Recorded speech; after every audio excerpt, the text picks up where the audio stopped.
तो हाँ जी everyone, very important case study. Very very important. क्यों? क्योंकि ऐसी मिलती जुलती बार बार बोर्ड के एग्जाम में आ रही है बच्चों, और बच्चों से गड़बड़ हो जाती है। तो थोड़ा ध्यान से देखना, चीजों को समझना। The figure given alongside shows the path of a diver when she takes a jump from the diving board.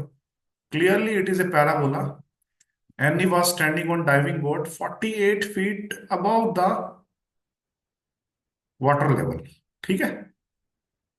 Okay बच्चों, 48 feet above the water level. She took A dive. तो ये बड़ी इंपॉर्टेंट बात है बच्चों। ये जो डाइविंग बोर्ड है ना, पानी से कितना ऊपर है ये हमें पता होना चाहिए। कितना है बच्चों? 48 फीट। तो एट टाइम जीरो वो ऑलरेडी 48 फीट पे। जो भी बंदा आएगा, चाहे एनी आएगी, चाहे रीटा आएगा, चाहे रीटा आएगी, चाहे अनु आएगी, टाइम जीरो पे सभी 48 फीट पे हैं। अब हर बंदे की अपनी कैपेसिटी है जंप मारने की। किसी की कोई शेप आएगी, किसी कोई अकॉर्डिंग टू हर एफिशिएंसी है ना। किसी की ये वाली शेप बनेगी, है ना। कोई ऐसे भी जंप मार सकता है डिपेंडिंग, कोई ऐसे भी मार सकता है। ये बच्चों को क्लियर होना चाहिए। लेकिन टाइम जीरो पे सबकी 48 फीट है, क्योंकि सभी का जो डाइविंग बोर्ड है, ये वाला फट्टा, वो तो फट्टा तो 48 फीट ही है ना। तो टाइम जीरो पे सबकी हाइट 48 है, ध्यान रखना। ये गड़बड़ नहीं होगी फिर आपकी, अगर आप ऐसे सोचोगे। सबसे पहली बात, what is the value of के? क्या बोल रहा है बच्चों? What is the value of के? तो इसको कैसे सोचोगे? हमें पता है, हमें एक बात पता है। ये जो हाइट है ना, ये 48 है ही। ठीक है? और ये 48 कौन से टाइमिंग पे है बच्चों? जब मैं टाइम की वैल्यू क्या पुट कर देता हूं? जब मैं टाइम की वैल्यू क्या पुट कर देता हूं? जीरो। तो 48 कब आएगी हाइट? जब मैं टाइम की वैल्यू जीरो पुट करता हूं। क्योंकि स्टार्टिंग में तो बंदा डाइविंग बोर्ड पे ही खड़ा है ना। तो धीरे धीरे धीरे जैसे टाइम बीतता जाएगा, ऐसे कोई पोलिनोमियल बनेगा हमारा। डाउनवर्ड पैराबोला इसलिए क्योंकि लॉजिकली भी सोचो तो टी स्क्वायर का कोफिशिएंट नेगेटिव है ना। तो टाइम जीरो, तो जीरो पुट करता हूं मैं। 8 इंटू 0 प्लस के। अगर मैं इसको सॉल्व करूंगा तो 48 इज इक्वल टू, फर्स्ट का आंसर क्या लगा के आएंगे? सी। ठीक है? What is the value of के? 48। ये चीज यहां पे, ये एच टी किसके लिए है बच्चों? ये ध्यान से देखो, एनी के लिए। ये एच टी इसने किसके लिए डिफाइन किया? एनी के लिए। और के की वैल्यू क्या आई है हमारी? 48। यहां तक तो कोई दिक्कत नहीं है ना, सबको आ गया समझ। अब मैं दूसरा क्वेश्चन कर रहा हूं। दूसरा क्वेश्चन क्या कह रहा है? ध्यान से पढ़ो। दूसरा क्वेश्चन कह रहा है, at what time will she touch the water in the pool? जब वो वाटर को टच करेगी दीदी, तो हाइट क्या होगी बच्चों? जीरो होगी। हाइट क्या होगी उसकी? जीरो।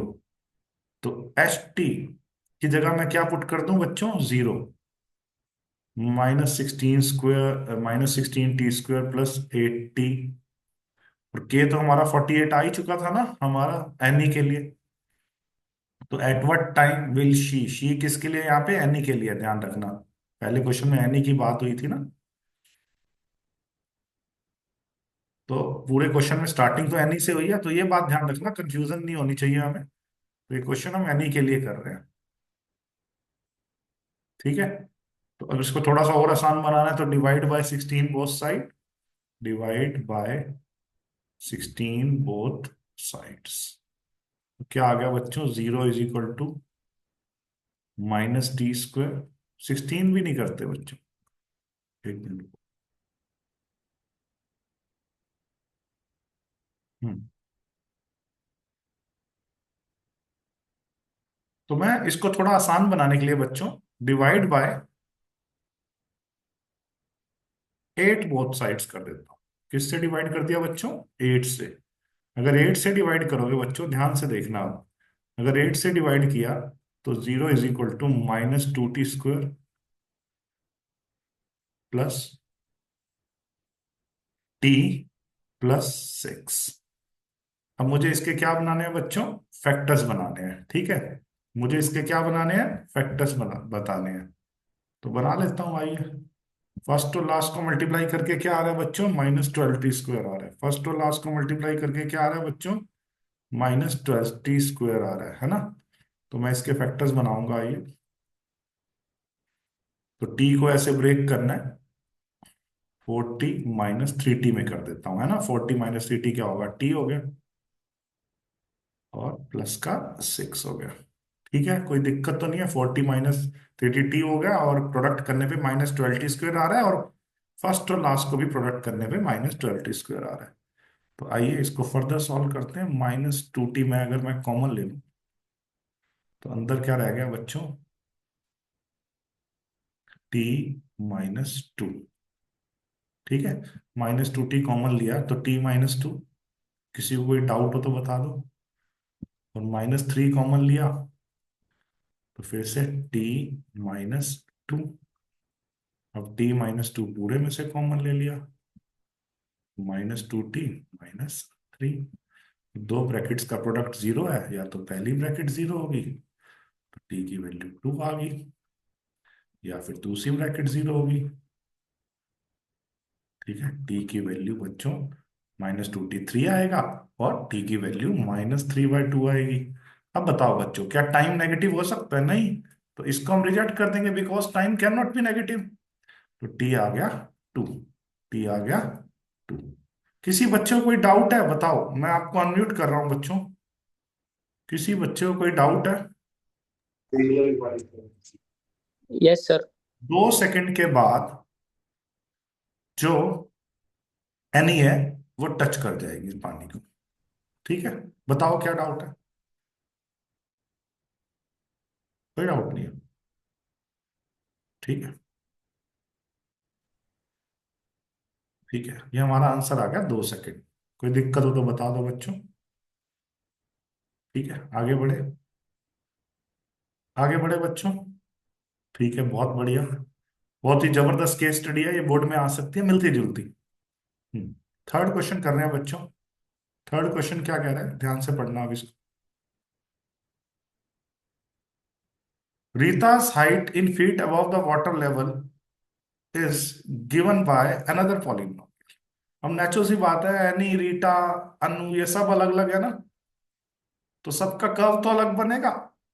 कोई ऐसे जंप मारेगी, कोई ऐसे जंप मारेगी, लेकिन सबकी इनिशियल हाइट क्या होगी बच्चों? मतलब डाइविंग बोर्ड तो 48 फीट पे ही है, टाइम जीरो पे सबकी इनिशियल हाइट जो है वो 48 है। ये पॉइंट सबसे इंपॉर्टेंट है, यहीं पे बच्चों से गड़बड़ होती है।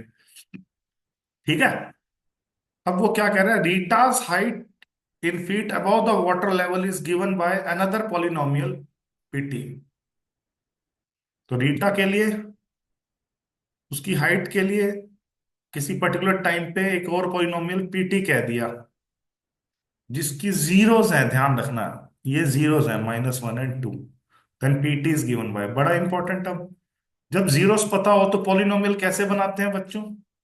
जब जीरोस पता हो तो पॉलिनोमियल बनाते हैं k × x²। यहाँ पे x की जगह क्या रखूंगा, पॉलिनोमियल t की टर्म्स में लिखना ना, पीटी दिया हुआ, k × t² minus sum of roots into x. तो सम ऑफ रूट्स क्या है बच्चों, 2 + (-1) तो 1 आ गया, माइनस सम ऑफ रूट्स तो 1 आया, इंटू टी, एक्स की जगह तो टी लिख रहे हैं, प्लस प्रोडक्ट ऑफ रूट्स। तो 2 और -1 का जो प्रोडक्ट है वो -2 आया बच्चों। ठीक है, कोई दिक्कत हो तो बता दो। हम्म।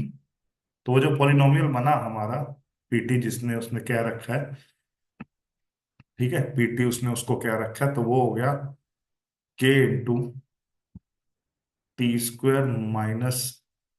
-t - 2। ठीक है बच्चों, अब मुझे तो पॉलिनोमियल बताना है। अब मुझे एक बात तो पता है, एक पर्टिकुलर टाइम पे उसकी हाइट मुझे पता है 48, और वो टाइम है जीरो। जीरो मोमेंट पे, जब शुरू नहीं, उसने छलांग ही नहीं मारी, तो 48 पे तो ऑलरेडी है। तो मैं इसको 48 के इक्वल रखूंगा, और टाइम मैं किसके इक्वल रख दूंगा बच्चों, जीरो के। तो k × टाइम की जगह मैं 0 सेकंड लूंगा, 0 का स्क्वायर 0, -0 - 2। ठीक है, तो 48 = -2k। के आ गया, ध्यान रखना बच्चों, के क्या आ गया, -24। -2 के है ना, तो -2 नीचे चला गया। अब जो पॉलिनोमियल बना क्या बना, के की जगह क्या पुट कर दूंगा बच्चों, के की जगह क्या पुट कर दूंगा, -24। ठीक है, ये जो पॉलिनोमियल था, -24 × t² -t -2। अब ये -24 जब अंदर जाएगा तो -24 t² +24t +48। अब देखो ये कौन सी ऑप्शन है, -24 t² +24t +48। तो प्यारे बच्चों ये कौन सी ऑप्शन है, डी ऑप्शन है। -24 t² +24t +48। ठीक है, इसका आंसर डी मार्क करके आएंगे। तो बिल्कुल जबरदस्त चीज है ये। इस थर्ड पार्ट में हमें जीरोस दे रखी थी, तो पहले सम निकाला और फिर प्रोडक्ट निकाला, और मैंने फॉर्मूला लगाया कौन सा, पॉलिनोमियल बनाने का, k × x² - s(x + p), मतलब k × x² minus sum of zeros into x plus product of zeros. तो गलती मत कर देना। अब अगले क्वेश्चन सेम है, बिल्कुल सेम है, बस हल्का सा चेंज है कि सम ऑफ जीरोस दिया हुआ है, जीरो ना देके उसने सम ऑफ जीरो डायरेक्ट दे रखा है और प्रोडक्ट ऑफ जीरो डायरेक्ट दे रखे है, और किसकी हाइट की बात कर रखी है, अनु। एक और हमारी स्विमर होगी ना, जो डाइविंग प्रतियोगिता में जिसने भाग लिया है, अनु, तो उसका पॉलिनोमियल कुछ और बनेगा, क्योंकि उस वो किसी और तरह से किसी और शेप में जंप मारेगी, पैराबोलिक तो होगी उसकी शेप भी, तो जंप का जो उसका रास्ता होगा। ठीक है ना। तो अब आओ ये वाला क्वेश्चन कर देते हैं, कोई मुश्किल थोड़ा ना है, अब आपको बात को समझ आ गया आप। तो इसने जो अन्नू दीदी की जो दी है, उसने क्या कहा है, क्यूटी कहा है उसने, जो उसकी हाइट के लिए क्यूटी बोल दिया। ठीक है, पॉलिनोमियल बनाओ, k × x², एक्स की जगह यहाँ पे क्वेश्चन में बार बार टी है, टाइम की बात हो रही है ना, Q(t) है ना, माइनस सम ऑफ जीरोस। अब सम ऑफ जीरोस तो दे ही रखा है डायरेक्ट, 1, मतलब -t, -sx होता है तो -1 × t -t plus product of zeros. Product of zeros क्या है बच्चों, ध्यान से, प्रोडक्ट एज -6। ठीक है, और एक बात फिर कि भैया ये 48 होगा, कौन से मोमेंट पे होगा, 48 टाइम जीरो पे। ये बात बार बार लग रही है इस क्वेश्चन में।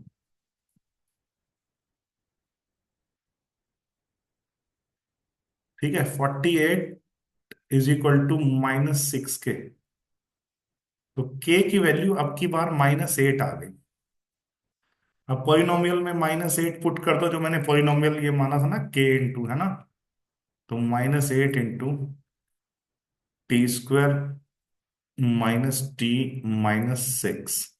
तो इसको फर्दर सॉल्व कर दो तो -8t² +8t +48, -8t² +8t +48। बताओ बच्चों कौन सी ऑप्शन है ये, सी ऑप्शन है। क्या ऑप्शन है बच्चों, सी ऑप्शन है। समझ आ गया सबको अच्छे से। अब हम लास्ट पार्ट कर रहे हैं बच्चों, बहुत इजी। लास्ट पार्ट जो मुझे लगता है ये 3 नंबर में आ सकता है या 2 नंबर में आ सकता है ये। तो 2 नंबर में आने के इसके ज्यादा चांसेस हैं। इन्होंने केस स्टडी के साथ अटैच तो कर रखा है, लेकिन जो मेरी थिंकिंग कहती है, या तो ये 2 नंबर में आएगा या एमसीक्यू में आएगा। ठीक है, अभी हम बेटा करते हैं इसको, चिंता मत करो, रिवाइज भी कराऊंगा। The zeros of the polynomial, एक और पोइनोमियल दे दिया, R(t). ये polynomial are negative of each other. अब बड़े बार बार मैंने आपको बताई हुई ये बात, जब भी किसी पोलिनोमियल के एक जीरो एक दूसरे के नेगेटिव है, मान लो एक जीरो 8 है, तो दूसरा जीरो -8 होगा, तो उनका सम क्या आएगा बच्चों, 0। तो जब भी किसी पोलिनोमियल के zeros negative of each other they रखे हो ना, तो सम ऑफ जीरोस क्या आएगा बच्चों, 0 आएगा। अब इस पोलिनोमियल को देख के सम ऑफ जीरोस क्या बनेगा, यहाँ पे -b/f होता है फॉर्मूला, तो b क्या है हमारा, k-3। इसके साथ माइनस और अटैच कर दो, -b/a क्या है बच्चों, -12। और ये किसके इक्वल रख दूं, जीरो के। क्यों रखा मैंने जीरो, क्योंकि दोनों जीरो एक दूसरे के नेगेटिव है, तो जब आप उनको ऐड करोगे तो कट जाएंगे, जीरो आ जाएगा। माइनस ऑफ k-3, -12 ऊपर क्रॉस मल्टीप्लाई होके जीरो हो गया है ना। तो finally k-3 is equal to zero, तो k की वैल्यू आ गई बच्चों 3 आ गई। k की वैल्यू क्या आ गई बच्चों, 3। तो ए ऑप्शन लगा देना इसका। तो ये क्वेश्चन 2 नंबर के लिए भी इंपॉर्टेंट है और एमसीक्यू के लिए भी इंपॉर्टेंट है अलग से। ठीक है, तो पूरी केस स्टडी हमने रिकॉर्ड कर दिया आपके लिए।